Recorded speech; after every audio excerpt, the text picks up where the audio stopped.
Grammy goes to Babel, Mumford and Sons.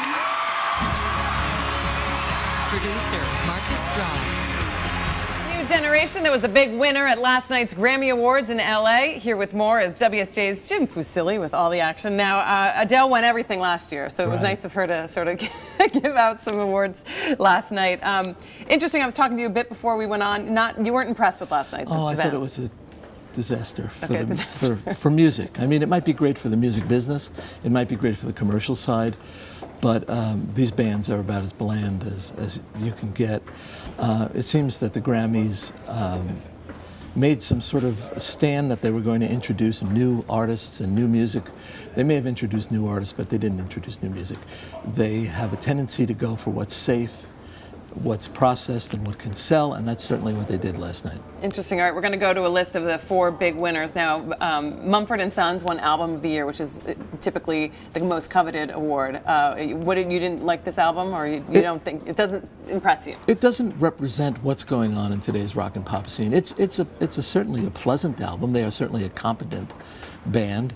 They work really hard to be liked, but you know, alternative music, alternative country music, Americana, which we call it nowadays, neo-bluegrass, all the things that they touch upon are actually done much better by other groups. So is there a sort of a disconnect between the music makers that you think are really fresh on the scene and what are the future of music versus what sells? I mean, we had the big Justin Timberlake performance, you know, coming back. I mean, obviously the showmanship, I mean, does that not resonate with you in terms of what significance right now in the music industry? Well, I think, you know, much like fast food, the Grammys want to sell as much as they can to the greatest number of people as they can. It's a television show that's highly entertaining. It's very much in line with the American Idol type programs and the sort of country music award programs and Golden Globes and those kind of things. But it's not really interested in cutting edge. It's not really interested in blasting out really what's happening across the far ranges of music. They want to prepare and present something that's safe and palatable. So when we look at Best New Artist, Fun, Song of the Year, We Are Young, they took that award as well.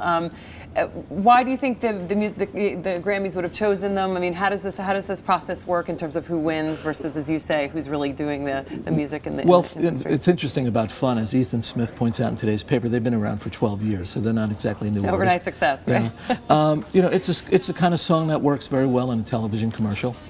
It was on several commercials during the Super Bowl, for example. It's the kind of song that you can remember and sing instantly. It's the kind of thing that, you know, people like to think of themselves as young. And you know, it's totally inoffensive. And is that what musicians strive for these days? Is that really the golden prize, is to get on commercials and to be that song that is played all the time? Obviously, the people kind of with the pop song. I mean, it must be difficult for these bands to navigate in this new world of music and selling music and iTunes and how it all works. Yeah, I think that if you have a certain commercial approach to your music, that's what you want. But you know, that's not what musicians do. You know, musicians don't think commercially all the time. Right. They think about making great music, and if they find an audience and people buy it, that's fantastic. When you flip that around, what suffers generally is the music. So where do we go from here then in the music business? What's the next step? I think everybody who watched the Grammys last night and was displeased should look at who's playing at Coachella this year, who's playing at South by Southwest, load up a playlist on Spotify, and just blast out today's best new music. All right. Thank you so much for joining us. It was a spectacular show. I'm glad you came in, though, with your perspective on how it influences the music business and what's going on. Thank you so much. That was Wall Street Journal's Jim Fusilli.